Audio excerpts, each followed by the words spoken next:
as I get closer to where he went off the road, I see a big black shape in the middle of the road walking. So I have to slam on my brakes and try to swerve myself because this thing is walking in the center of the road. Because I don't see a head and I don't see arms. I just see a really big, tall person, like big, thick legs and a big, thick torso. And they're moving very funny.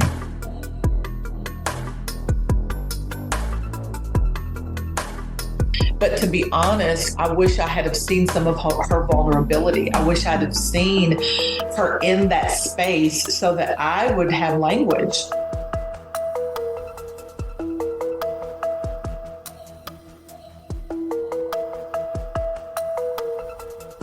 And he says, no. That's not why you're angry. That's why you're mad. Mad is on the surface. Mad is a surface emotion. You're angry. And anger is deep. That cuts to your soul. You are an angry young man. And I couldn't answer. I then had come to realize over the next course of a few hours, I'm musing to myself, and I realize I've been a victim my whole life. That's why I'm so angry. And over the course of the next 19 months, this man changed my life. He helped me to realize about processing emotion and how to forgive myself and forgive others. And that's where the metamorphosis really began for me. And I learned I'm a survivor, right? I know how to survive. I was understood for the first time in my entire life. And when I read those things and I learned, quote unquote, those things about myself that I had known forever, but never really had the semantics for, I couldn't unlearn them. Like I heard this quote years ago and it resonated with me so much. And it's like, you can choose to look the other way, but you can never again say you didn't know.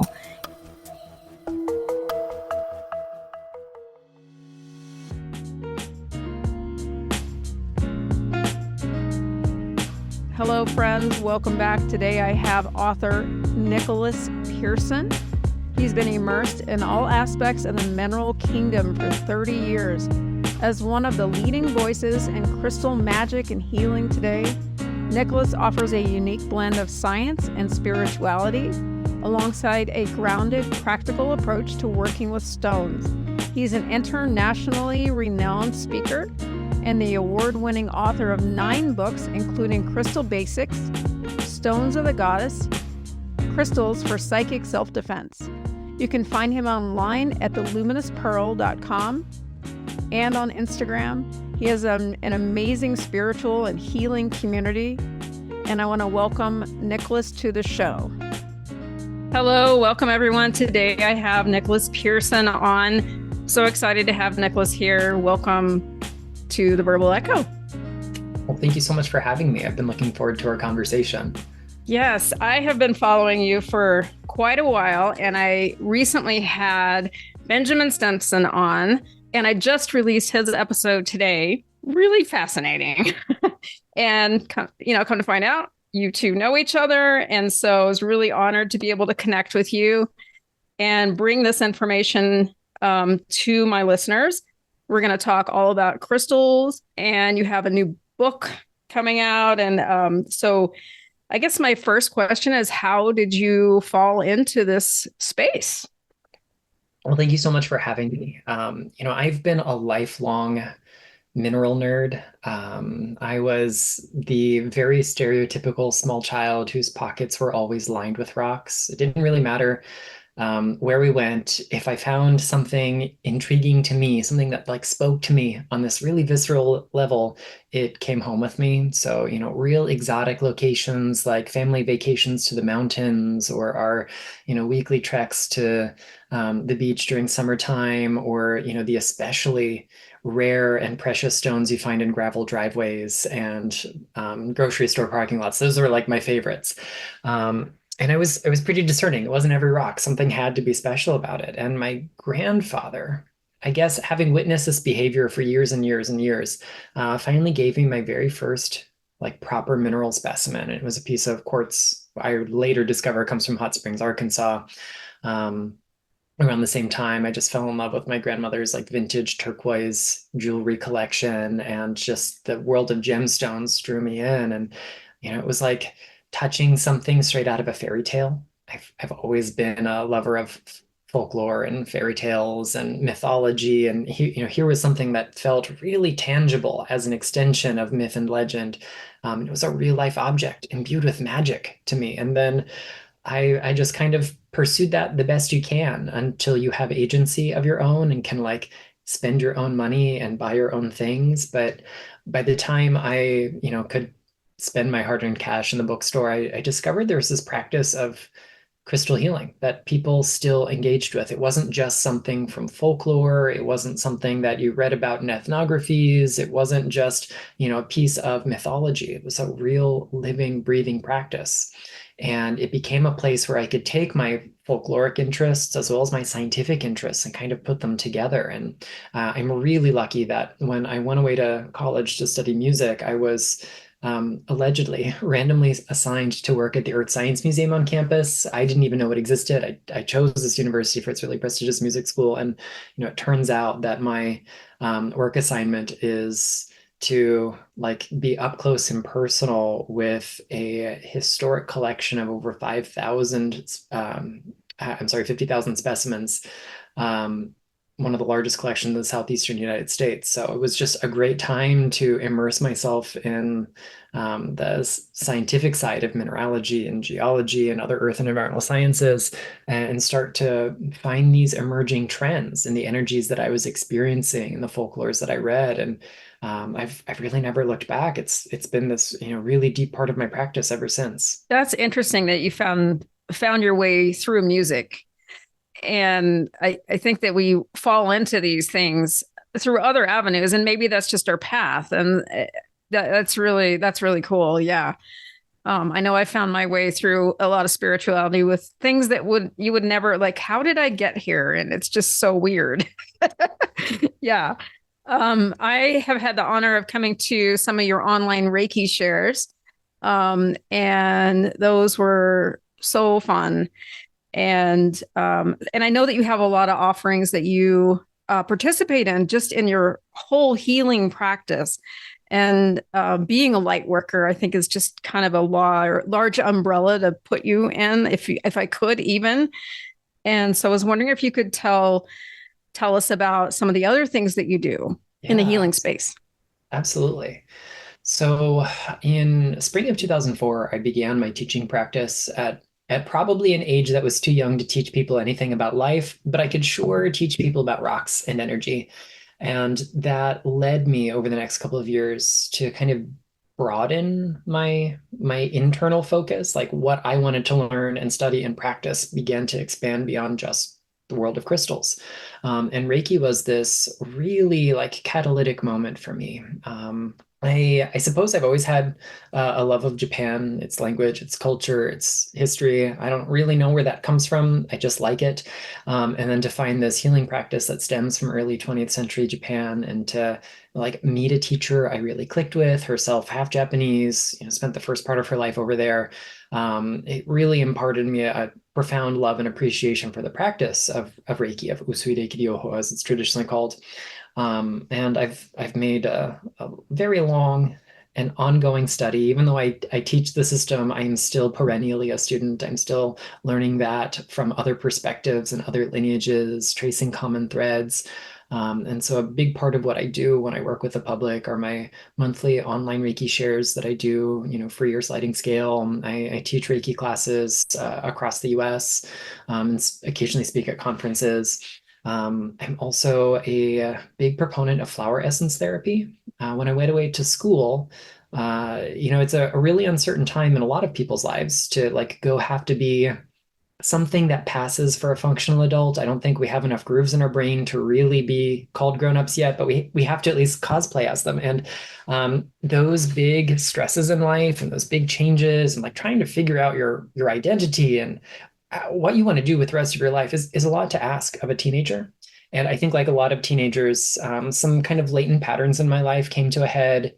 And what had been, I don't know if manageable is the right word, what had been sweepable under the rug as far as an anxiety disorder. Suddenly you couldn't sweep it under the rug. The pile got too big and we were tripping over it every day. So flower essences were one of the tools that I used to help manage that. My regular meditation practice, my hands-on Reiki practice, they were certainly very useful. Going down the allopathic care route, looking at pharmaceuticals, talking to mental health care experts, they were all also really important. But I found with flower essences, this mysterious little bottle of mostly water could help take the edge off of an anxiety attack. Could take, the panic away from fever pitch. It didn't make it disappear altogether, but it helped me manage the symptoms so I could have space to look at the root cause. And it was just incredible. And my dear friend Rita Truax, who has since retired but owned the very first crystal shop in my hometown where I ever taught a class, she made sure I had a constant supply of flower essence blends to take with me to college for quite some time. And I've kind of come back to that practice after many years exploring flower essence therapy from a few different facets, studying with some really incredible teachers, learning about different modalities, different makers of essences. So that's been a really wonderful tool to have in my toolbox. And I try to keep myself new and fresh by studying things that are outside of my wheelhouse too. So there's probably more in that toolkit we could yammer on about, but it would take all day. I hear you. I like that you said I'm always a student. I consider myself always a student. If I learn something new every day, it just keeps me young.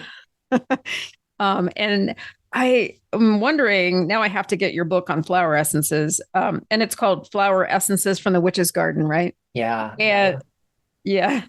And is this similar to Bach's flower remedies? Is that very similar, like the process that they use? Because I did read a book on Bach's, and I was just wondering if that was similar.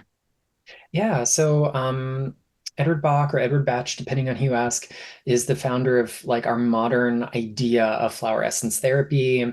He was a brilliant clinician, and he was a bacteriologist and immunologist. He eventually went into the homeopathic route. He got like recruited into one of the leading homeopathic hospitals, had a really lucrative medical practice, and decided that he wanted to find an alternative or complementary route to healing that didn't focus so much on disease and focus more on wellness as our end goal, looking at the kind of psycho-spiritual things that exist in tandem with states of imbalance. And so over the last few years of his life, he created these 38 remedies from 37 different plants, and then one that's just water that is solarized. And over the ensuing decades, this would be like the 1930s. In the coming decades, we'd eventually get some other makers to pop up in a few other parts of the world, following very similar principles, some intentionally modeling their work after Bach, some of them, coming upon the same kind of practice through intuitive means, being shown by the wisdom of the plants, the wisdom of spirit itself. And honestly, even this notion of modern flower essence therapy exists along a larger continuum of praxis that takes us to traditional herbalism in many parts of the world, traditional medicines, into like the plant spirit medicine side of things. We see that it shares roots with alchemical praxis in the medieval and early modern period. And like there's this wonderful thread that we can find a sense of continuity with that brings us to many practices, flower essence therapy being among them. So the book that I wrote was my pandemic baby. When we had to like press pause on a whole lot of stuff in 2020, my most popular book came out, Crystal Basics, and I had a lot planned to like celebrate the release of that across the country, and obviously I didn't do any of that, and that was okay. The way it worked out afforded me a chance to do some reflection, learn some new skills. And after like really kind of just leaning into flower essence therapy because I wanted to challenge myself and do something different. I had one of those like totally cliche, like shampooing my hair kind of moments where like the title of a book came to me, Flower Essences from the Witch's Garden. I was like, Yeah, I do some weird things with essences I've never seen in a book. Maybe I should put them in a book and like create this bridge between like magical herbalism and vibrational medicine and something that kind of exists with a foot in both of those realms. And that's where the notion was born. So, you're going to see the historical context of Dr. Batch and his brilliant work and the people who followed in his footsteps. You're going to find inspirations from other sources, traditional herbalism, magical herbalism, the poison path. So many things kind of get worked into it, and it's got exercises for making your own remedies, how to blend them effectively. And of course, store-bought is also great. So there's an appendix of different flower essence suppliers in the back. If you're not a do-it-yourselfer, I want to make sure that I met everybody's needs. And then it has a directory of 100 different essences in there. That are, you're going to find some standards from the line of Batch remedies. You're going to find some from a lot of other famous makers. And then you'll also find some that are kind of obscure but delightful plants that I've gotten to know over the years. And I wanted to let their voices be heard as well. Their voices. I love that. I think, all plant medicine, plant spirit medicine. I'm trying to remember. I listened to an Audible book on plant spirit medicine, and now I'm dropping a blank as far as the name, but he's quite famous. And there are a lot of authors out there that do research that and bring that information forward with the history of plants. And some of it kind of goes into shamanism and traditional ancestral wisdom. And so if anyone's interested, definitely check out, just dive down that rabbit hole. It's really fascinating. And it sounds like your book really, it kind of gives a little bit more hands-on in addition to the history and that sounds really fascinating. Yeah, I'm really resonating with that. I love that. Thank you. Yeah. So I'm wondering if you could give us a little bit of a background on how the crystals work if someone is new to this. And because I think there's a lot of things out there, especially on Instagram, and you just see all kinds of people talking about their stones and their crystals. And if you could just give us a little bit of 101 on how they work with the realm of healing. Yeah. So, the human mineral relationship goes back pretty much to the beginning of humans. We have evidence that is pre-Homo sapiens, by some estimates, maybe 500,000 years ago, where hominids went out of their way to collect quartz in particular, but also occasionally other things.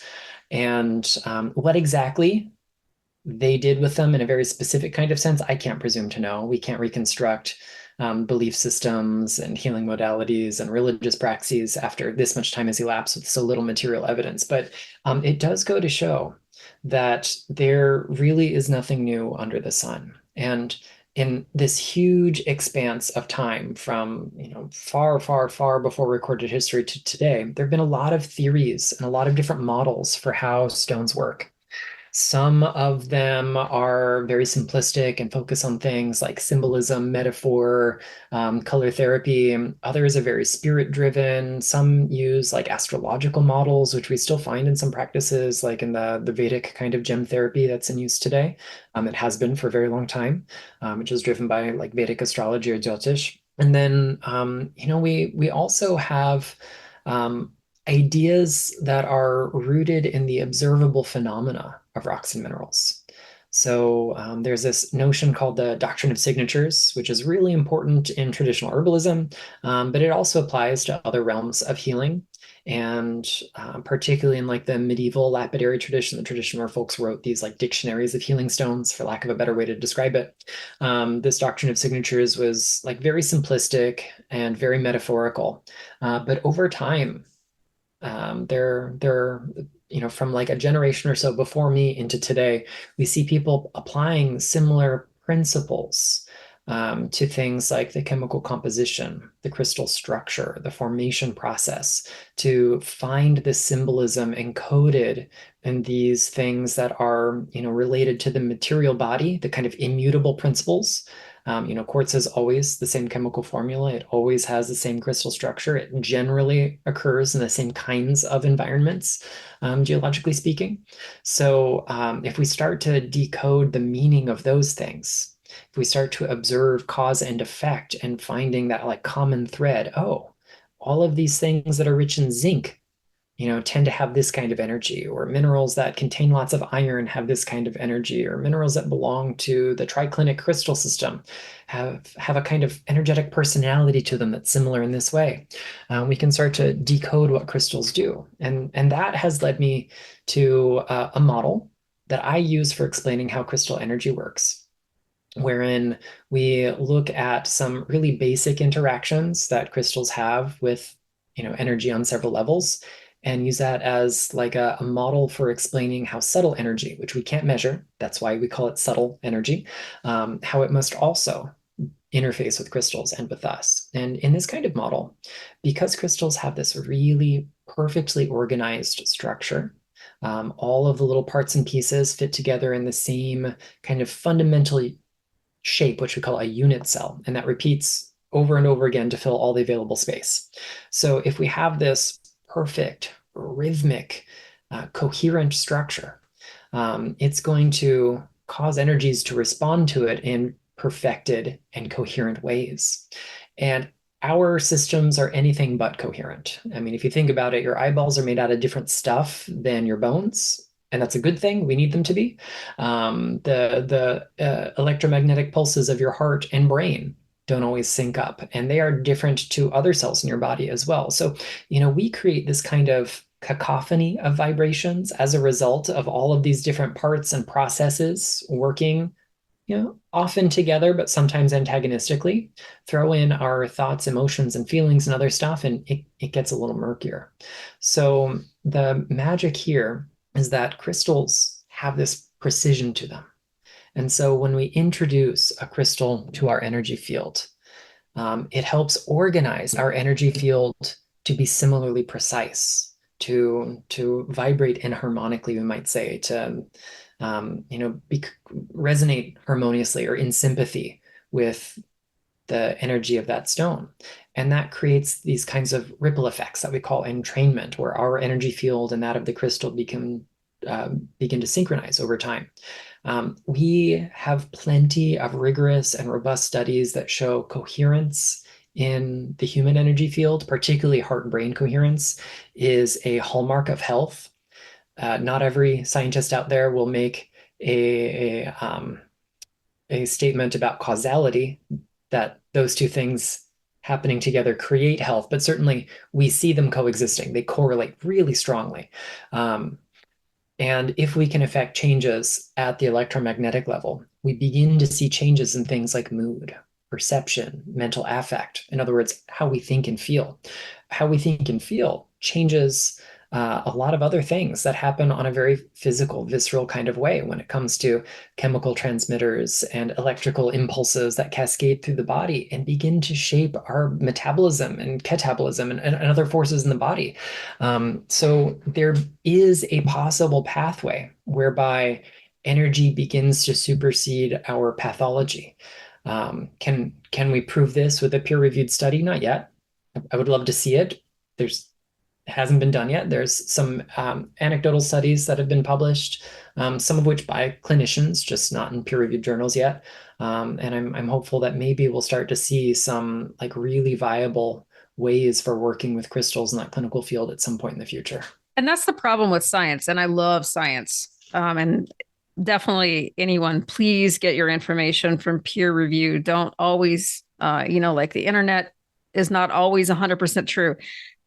It's interesting that you're talking about entrainment and thought sequencing and coherence. Like right now I'm taking a music class. It's a drumming, healing for drumming class. And that is training on music entrainment with it helps support people with ADHD and anxiety and depression. And there's a lot of evidence to show that as you're drumming, and you're using this sequence of music and sound, you can entrain the brain toward healing. And so when you were talking about entrainment, I was instantly thinking about this new thing that I'm learning about. And you, from a music background, I'm sure you know about this. And so there's just a lot of symmetry here between what you're doing with the crystals, and I love the science aspect of this, because that's the world we live in. I think we need a little bit of validity, and that's where we seek answers, right? Yeah, I've always found like the we'll say the scientific method and not so scientific but more spiritually driven praxis to foundationally take us to the same place. Like whether we are pursuing science by dissecting and quantifying and measuring and postulating, or whether we are philosophizing and spiritualizing and otherwise exploring in a metaphysical sense, we're doing the same thing, and that is trying to make sense of the world around us and how we fit into it. And one works in measurement and the other works in metaphor. And if we don't have both, we don't have a lot of meaning in life. We need concrete things that we can measure and quantify, but we also need the parallel road of symbolism. We need dreams, we need stories, we need narratives, we need myth, and poetry. And so for me, science and spirit have always, kind of locked in together. I never experienced a whole lot of cognitive dissonance immersing myself in some like myth or legend about, how we get rain or where the sun comes from, and then learning about the water cycle and what's happening with precipitation, or discovering how stars are birthed. Like one doesn't cancel out the other for me. In fact, each one enriches my understanding and appreciation for the other. And I think we're at a time where more people can do that.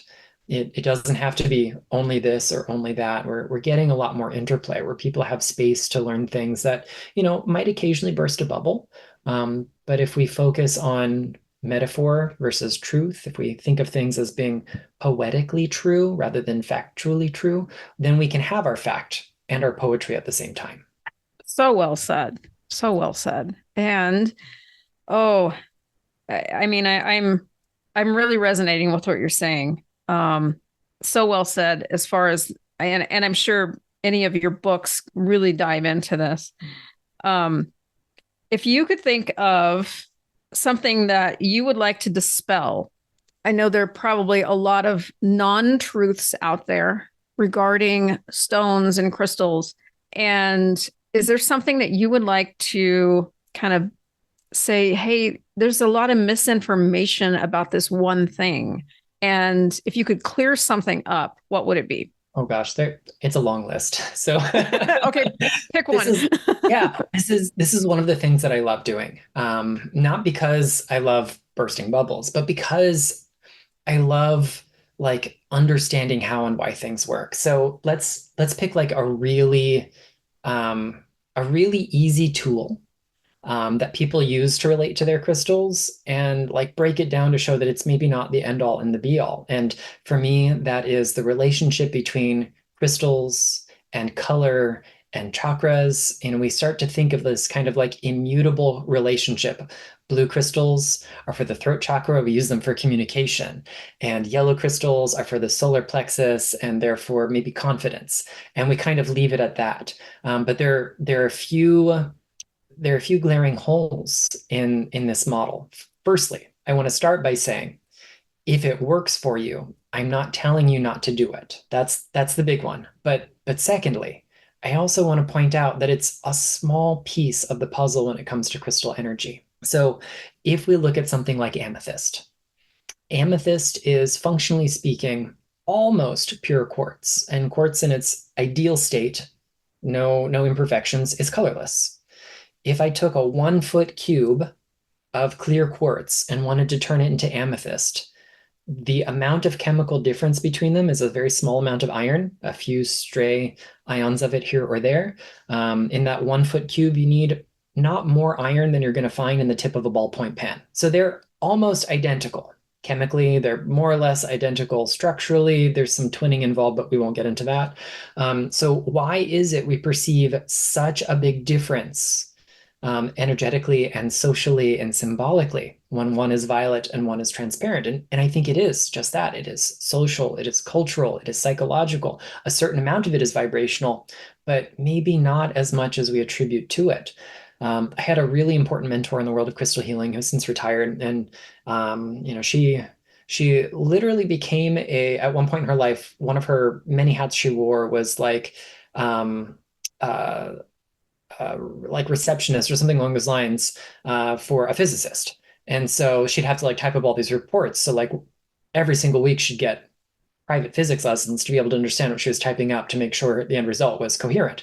And so like learning about the physics of optics and light and color really informed her crystal practice. And she used to inform us that color accounts for only about 1/14 of a crystal's energy. And it kind of does it opposite to the way we think we do. If I pick up a violet piece of amethyst, it's not generating violet energy, it's not absorbing violet energy, it's actually rejecting or reflecting violet, the specific wavelength that our eyes interpret as violet. It's absorbing the entire rest of the spectrum. So, the energy going in versus the energy it's saying no thank you to is kind of counterintuitive to what we might think when we start thinking about in terms of color therapy versus, color symbolism. And also the shape of the bonds that are being changed by that little tiny bit of tetravalent iron that's in there is so minuscule that most of the quartz is operating like normal quartz that it's made out of. So, most things that are colored in that kind of mechanism, color is a really small proportion of them chemically and structurally. However, color is deeply important psychologically. We as humans have profound relationships to color. So absolutely use color as a tool. But there is another part of this puzzle that's worth dispelling. And it's the idea that the chakra system as we know and love it today is this ancient, immutable thing. The chakra system as we know it today was developed in 1977. There's a really brilliant book by Kurt Leland called Rainbow Body that discusses the development from traditional Vedic sources to the modern Western chakra system as we think of it. And there is a point in time in which we start to organize the sequence of colors in that red, orange, yellow, green, blue, indigo, and violet, or some version of that. But prior to that, the sequence didn't necessarily look like that. If we go to original sources, you didn't necessarily have the same number of chakras. You didn't necessarily have them in the same place. And, in this small town in North India, might have a totally different map of the human energy system than, a few towns over. Furthermore, chakras were thought of more as like metaphorical doorways through which our consciousness moves on its journey, or as points in which we could kind of, we'll say like, download the influence or install the influence of particular mantras and deities in like deity yoga. They weren't really thought of as like energetic organs until we get to the 20th century. So for most of the chakra system's existence, it didn't follow the model we use today. That doesn't mean our model is wrong. It just means that we have to view all of these things as maps. And maps are how we relate to space. If we think about like a 2D map of the Earth is not flat, it is not square, it's not an ellipse, like we can see it from space, it is more or less spherical. And so any way that we try to render this three-dimensional thing in 2D, there are going to be distortions in the projection. There are going to be things that don't quite add up, but they're still useful tools for like navigating. We still use them despite their flaws. The human energy field and human consciousness exist in higher dimensions than we can visualize in 2D or 3D. So anytime we do that, there are distortions, just like there will be taking a 3D globe and mapping them in 2D space. So use the model that works for you, but recognize that there are going to be other maps, other projections that can help us navigate that same space. And if we do that, And we recognize that this one particular sequence of colors and series of places that we focus them on, it doesn't have to be the end all and be all. Then we can let go of the rigidity that a blue stone has to go on the throat chakra, a yellow stone has to go on the solar plexus, and so on and so forth. We can look at something like blue lace agate as a really good one to kind of break some of the rules here. Is it good for communication and expression? Sure. But maybe that's not its primary goal. If we think about the way it forms in these concentric bands, if we look at the kinds of clay minerals that are present in it, if we look at a few other things about its makeup, one of the like emerging themes with the blue lace agate is this ability to cultivate resilience by kind of sifting through the layers of the psyche, by eliminating the things that aren't ours, that maybe we receive as projections from the world around us, programming from family upbringing, whatever it might be. And as we let go of those things, we naturally become more resilient, more confident. We cultivate a sense of inner and outer strength. If I think about confidence, inner and outer strength, core identities of self, I'm probably, using that chakra model, going to go to the solar plexus. And as a result, I actually think that's a really great stone for the solar plexus, disregarding the fact that it's blue.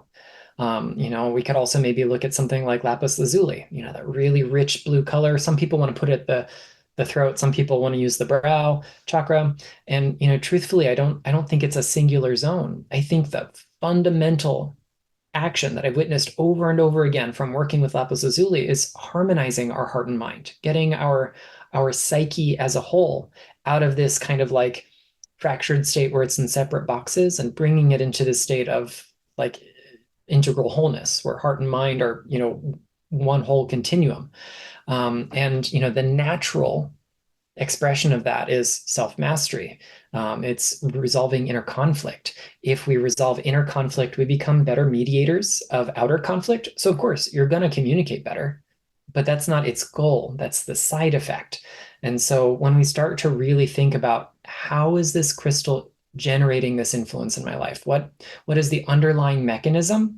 Color can inform part of how we understand that, but we also want to look at things like what it's made out of, how it formed, what its crystal structure looks like. Any other kind of stories that it tells are going to help us understand its whole narrative. And then we get a better and more predictable way to apply the crystal to different sets of circumstances.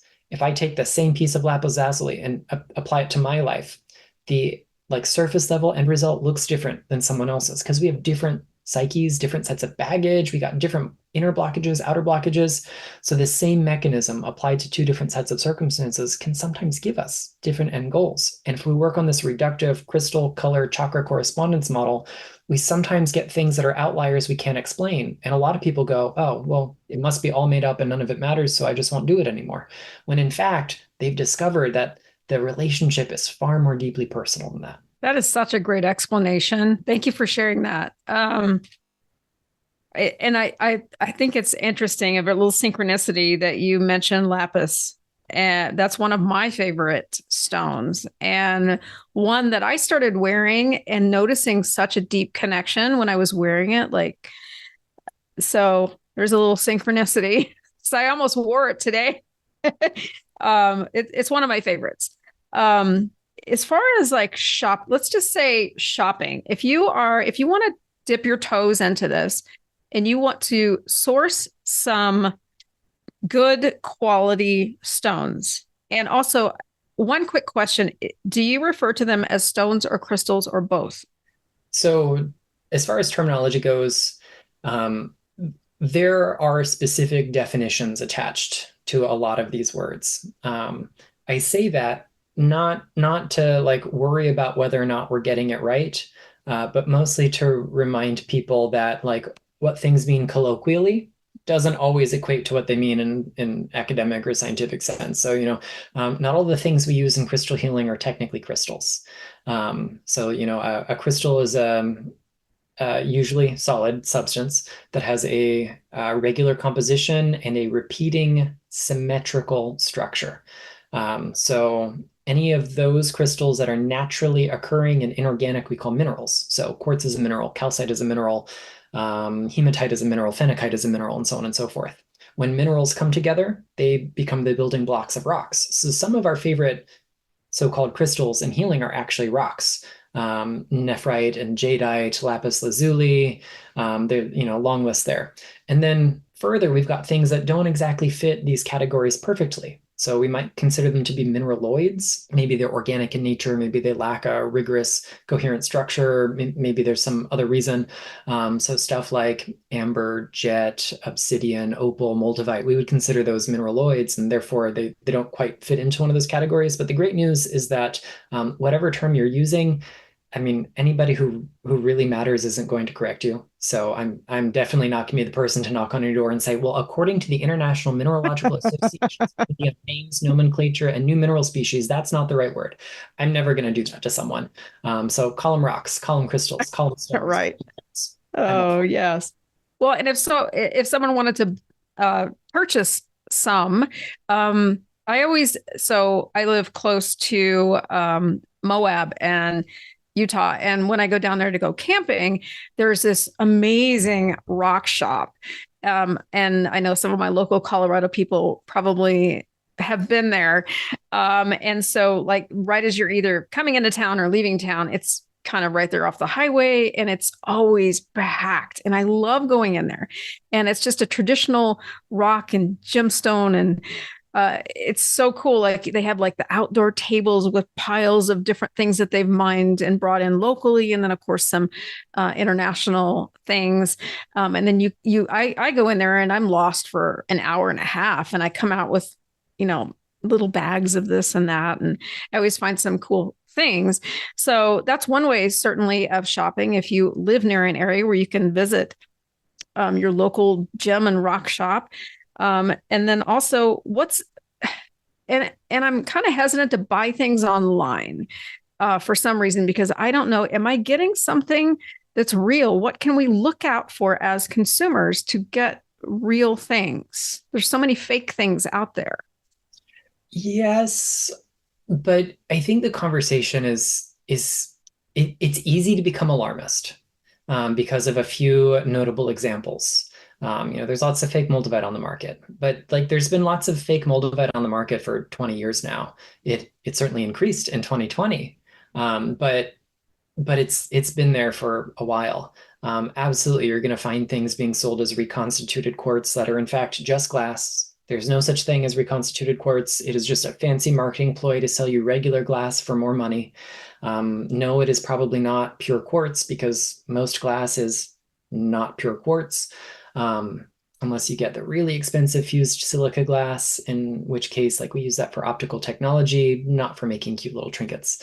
But although we have those kinds of examples, there are a lot of things that are just cheaper to get from the earth. I get asked on a regular basis, how can I tell if my obsidian is real? Well, I mean, if it's black glass, it's probably obsidian. You can pick it up by the truckload in so many parts around the world.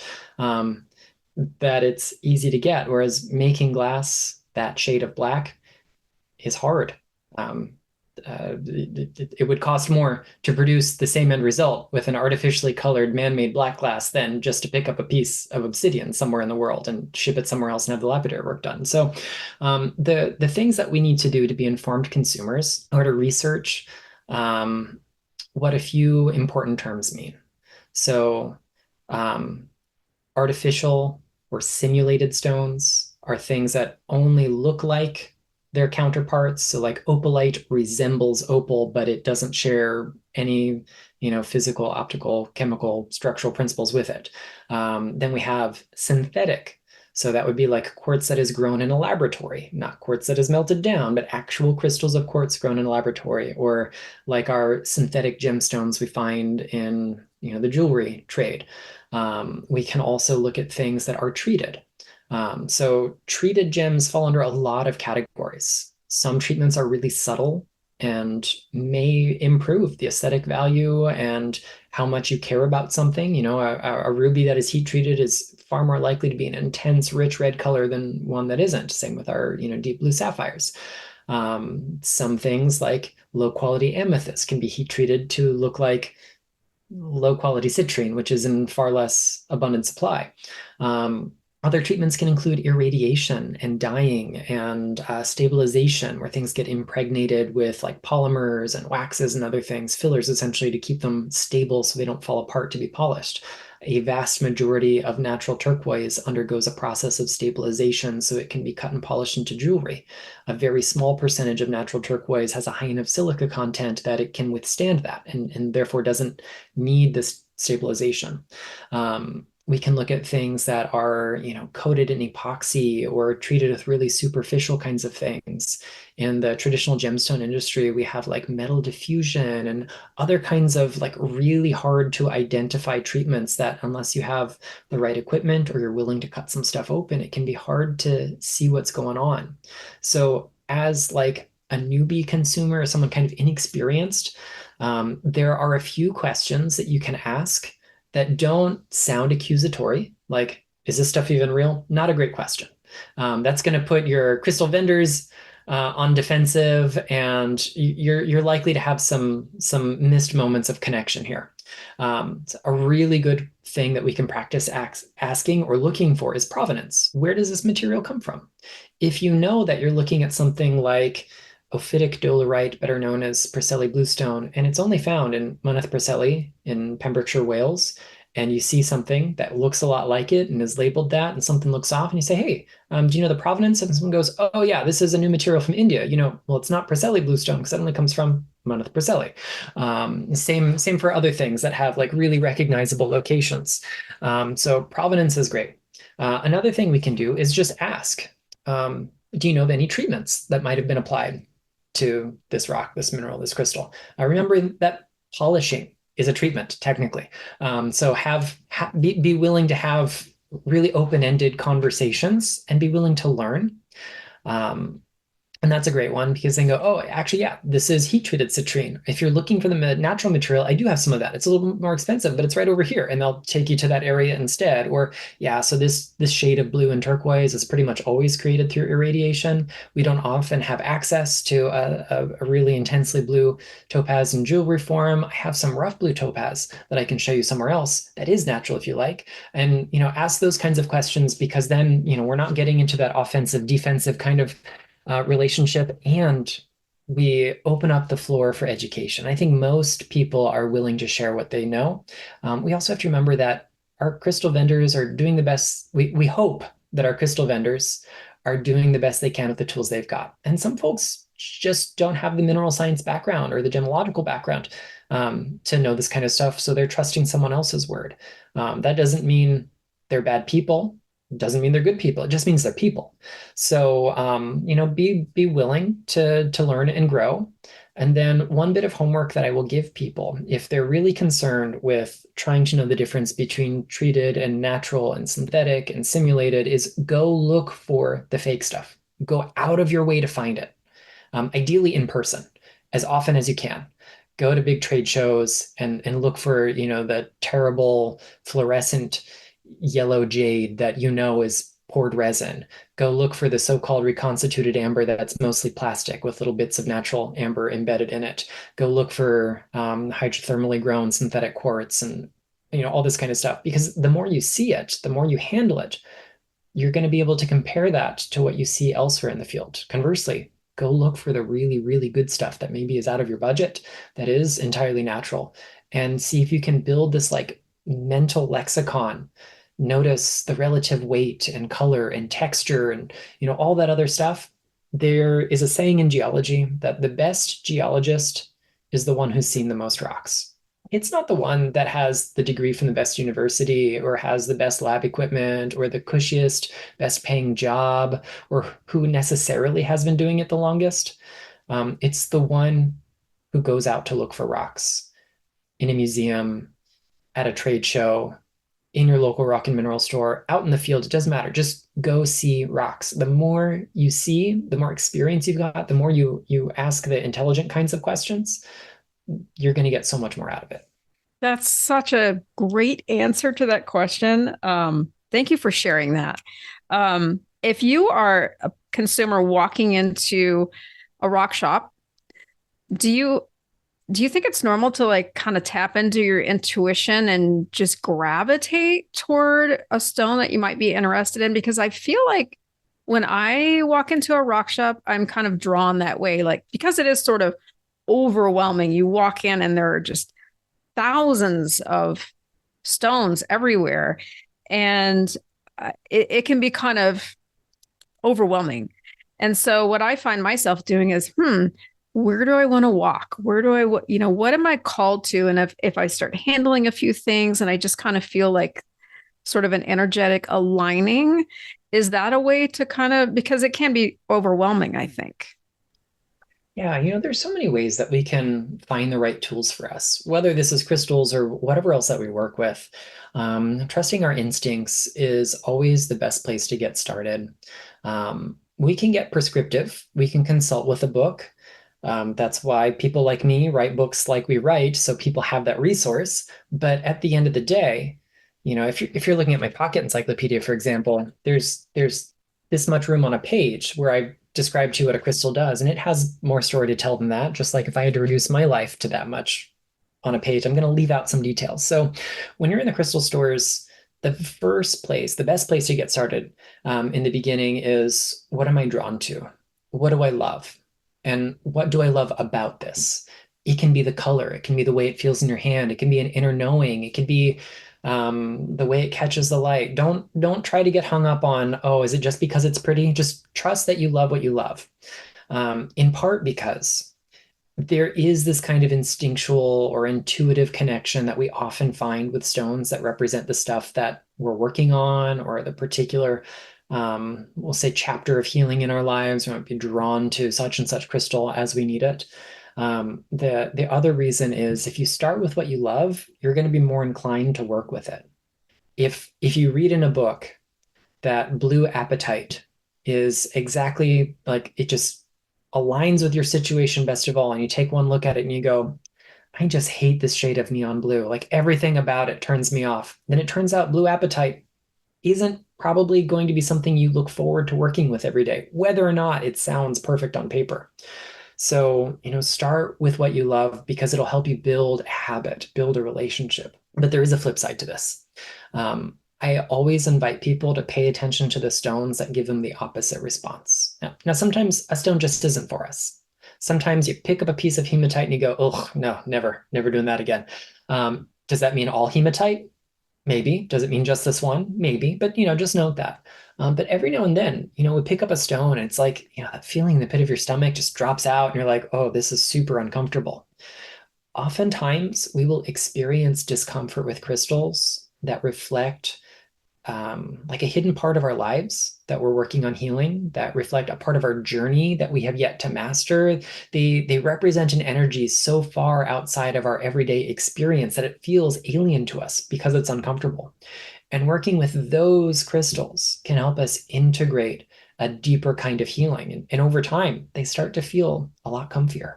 Doesn't mean that we should buy a 10-pound piece and tape it to our heart chakra and keep it on us all day long. Maybe pick 5 minutes out of your day where you have the right mental space, enough bandwidth to devote to that sense of discomfort, and just sort through it. And then go get your favorite warm and fuzzy feeling crystal afterwards. So just know that whatever you're using to navigate finding new crystals, start with what you love. Be open to being wrong frequently, and try things that feel different or uncomfortable from time to time, because they can be really profound teachers. Yeah, that's great. And I think that's how a lot of healing works too. You start where you are, and you just start with what resonates with you, and then you kind of go from there.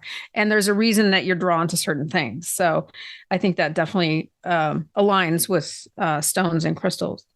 And I wanted to ask you before we wind up about any current offerings that you have going on. I know you've taught at the College of Psychic Studies, where I'm a student also. And then I know you've got some Patreon things going on. You've got your new books. And of course, I'll put a link to your website so people can find out more uniquely about, because you offer so much. They can kind of drill down into what is most interesting to them. So definitely like what do you have coming up currently? I know you've got something going on at the Omega Institute, and I can't remember what else there was, but Yeah, so it's going to be a busy kind of end of year push into an even busier start in the new year. Um, this month, I've got some travel. I'll be headed up to the Omega Institute. I'm also doing some Reiki training, East Coast and West Coast. I'm going to be introducing some more in-person events in my local Central Florida area, and then trying to get some other shorter and longer distance journeys planned as well. In the coming time. I do have some new courses also being hosted by the College of Psychic Studies that we've put together through the end of the year, and are going to start looking into the coming terms as well. Every month I do a free online Reiki share. Every month I try to create, when I have the bandwidth, new content for my Patreon subscribers as well. Some of that is seasonal. Some of it is like hitting the basics of crystals. And one of the things that I really pride myself on is like having a diverse array of topics. So, some months are really Reiki heavy. Some months are really mineral science heavy. Some are really into folklore. Some are more on like the vibrational medicine side of things. But I do keep myself pretty busy. I like variety. My brain, my neurotype thrives on a little bit of chaos, but also thrives on the ability to try a little of this and then try a little of that. And when you do that for enough decades, you get good at those things. And so now I'm in a place to share a lot of it. But coming up in January is when my next book is going to drop, and it's called Crystals for Psychic Self-Defense. It is a very thorough guide to exactly what it sounds like. It's got 145 crystals in the directory that focus on things like protection, remediation of psychic attack, banishing harmful energies, and so on and so forth. You've got chapters devoted to things like proactive care for like personal protection and personal psychic shields, environmental care, whether we're talking like geopathic stress and disruptive energies in our environment, or warding our home, what to do when it feels like we're the target, intentionally or not, of some very pointed energies coming our way, and then some more advanced techniques that kind of populate the remaining chapters in the book. So this was truly a labor of love. This book took me longer than any other to write. From the time that I started it until the time that it comes out, 2 other books have been started, completed, and hit shelves before this one finally has. So I'm really excited about its upcoming birthday. I love hearing about all the authors and all of the author processes that go on. And how many books do you have out now? So currently I have 8 on shelves. This one will be my 9th. Wow. And I can drop a little teaser that in later in 2025, my 10th book will come out. Titled TBA. I'm waiting for some approval to start sharing some more stuff about it, but it's a little bit of a different direction, and I'm very excited. This was a lot of fun to put together. Oh, nice. And then so the next one, the Crystals for Psychic Self-Defense, that one comes out in January. And can people pre-order that one? Absolutely. So wherever books are sold, you head on down to your local indie bookseller, let them know that you'd like to pre-order, or let them know you're interested in getting it when it comes in. If you do Amazon, Books A Million, Barnes & Noble, Powell's, Waterstones, if you're in the UK, you can also order from any of those sources. Every avenue for finding books is a good avenue for authors. So do what works best for you. Right. Thank you. Thank you for sharing that. I want to thank you so much for coming on and sharing this wealth of a deep dive into crystals and stones and healing and all of the things that you've been up to, including your writing process and how you got started with this. It's been such an unpeeling back of your information, which is just vast. Well, thank you so much for having me. It's been a delightful chat. Yes, thank you so much. I hope everyone has enjoyed this episode. And if you need more information, this is just a teaser, just a tiny snippet of all of this information. And if you would like to find that, please drop us the name of your website again. So that is theluminouspearl.com. Perfect. And I will put that link in the show notes and any other links that we can add just to easily so that you can click on those and go straight to his website or books, especially the new book. I'll put that one in there. Thank you so much, Nicholas, for coming on and sharing this. My pleasure. Thanks for having me.